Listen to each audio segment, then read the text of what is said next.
আসসালামু আলাইকুম everyone, welcome back to Mahira's mamma YouTube channel এবং ফেসবুক পেজ থেকে নতুন আরও একটি ব্লগ দেখার জন্য সবাইকে ওয়েলকাম জানাচ্ছি। তো একটু বিকেলবেলা বের হয়েছিলাম, তো সেখানে আমি অনেকদিন ধরে বরবটি খুঁজছিলাম, তো অবশেষে পেলাম, বরবটি নিয়ে আসলাম। আর চেরির সিজন শেষ হয়ে যাবে, এর জন্য চেরি ফল আনলাম। বছরের প্রথমবারের মতো আমরা আজকে তরমুজ খাবো, তরমুজ নিয়ে আসলাম। তো এখানে পরিষ্কার পরিচ্ছন্ন করে রাখছি আর রাতের জন্য একটু ভাত বসাবো আর কি। তো আসলে চেরিগুলো অনেক ভালো ছিল, মিষ্টি ছিল। আর এখনকার চেরিগুলো একটু বড় বড় হয়, তবে একটু লাল চেরিটা বেশি মজা লাগে আর কি। যাই হোক, এখানে ভাই তরমুজ কাটতেছিল আর অর্ধেকটা রেখে দিয়েছিলাম, সেটারই আইসক্রিম বানানো হয়েছিল গতকালকে। তো আর এখানে তো পরের দিন সকালবেলা নাস্তা টাস্তা করে রান্না বান্নায় ব্যস্ত হয়ে পড়লাম। পোয়া মাছ নিয়ে আসছি, আসলে দেশি মাছ দেখলে মন চায় যে খাইতে, বাট বাসায় আনার পরে এগুলোকে প্রসেসিং করে মানে ধুয়ে মুছে রান্না করার পরে আর ভালো লাগে না। আসলে বোঝা যায় না কত দিনের পুরনো, যেটা সত্যি কথা। তারপর আলহামদুলিল্লাহ এই মাছটা আমার ভালো করছে। তো এটাকে রান্না করব, যেহেতু কারেন্টের চুলা, এত মানে সময় লাগে রান্না করতে। আর আমার এই বাসার জানালা থেকেও খুব সুন্দর আকাশ দেখতে পারি আর কি, এই জিনিসটা ভালো লাগে।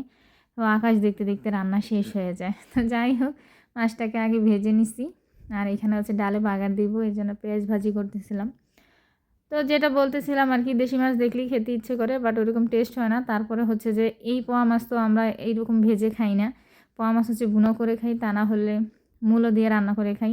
তো সেই টেস্ট তো আর এখানে পাওয়া যাবে না, তাই আর কিছু করার নেই।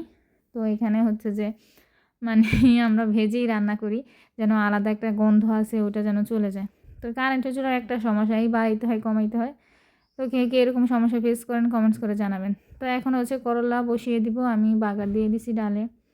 করলা বসানোর জন্য পেঁয়াজ ভেজে নিছি। তো আসলে জালটা অনেক বেশি হয়ে গেছিলো, এই জন্য আবার কমালাম, এখন আবার বাড়িয়ে দিলাম, এই আর কি। তো করলাটা আমি এক চুলায় বসিয়ে দিয়ে অন্য চুলায় মাছ দিয়ে দিব। তো আপনাদের সাথে একটা কথা শেয়ার করি বলতে বলতে, গত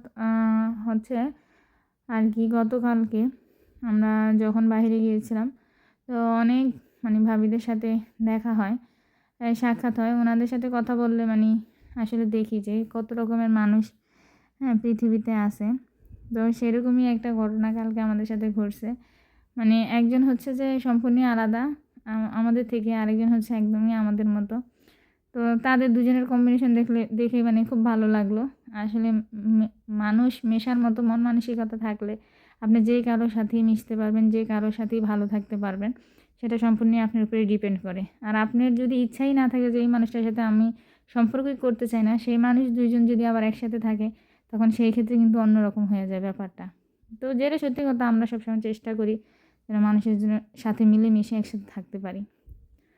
তো এই তো ছিল। তো এখানে এইটাই বলতে চেয়েছিলাম। তো এই তো যাই হোক, এখানে রান্না প্রায় শেষের দিকে আমার বাজি হয়ে গেছে। তো এখানে আর কি মাছটা বসিয়ে দিব। তো যে যেখান থেকে আমার ব্লগটি দেখছেন সবাইকে অনেক ধন্যবাদ, আর আমার নতুন ফলোয়ার্সদেরকে অনেক থ্যাংক ইউ। তো এই তো আমরা আবার বাসা থেকে একটু বের হলাম, আসলে একটু মারের পাড় যাবো মাহিরাকে নিয়ে। মাহিরা অনেকদিন মারের পাড় যায় না, আর যেহেতু আমাদের রাস্তাঘাট চেঞ্জ হয়েছে, তাই আমাদের জায়গাও চেঞ্জ হয়েছে। রাস্তা বাসা চেঞ্জ হওয়ার সাথে সাথে রাস্তার জায়গা সব কিছু চেঞ্জ হয়ে গেছে। তো আমাদের বাসা থেকে এখন কিন্তু মারের পাড়টা একটু দূরে, সবসময় যেতে ইচ্ছেও করে না। এই তো বিকালবেলা চলে আসলাম ঘুরতে। তো আজকের ভিডিও এই পর্যন্তই। যে যেখান থেকে দেখছেন সবাইকে অনেক ধন্যবাদ, আর অবশ্যই কমেন্টস করবেন, আর লাইক কমেন্ট শেয়ার করে পাশে থাকবেন। আল্লাহ হাফেজ।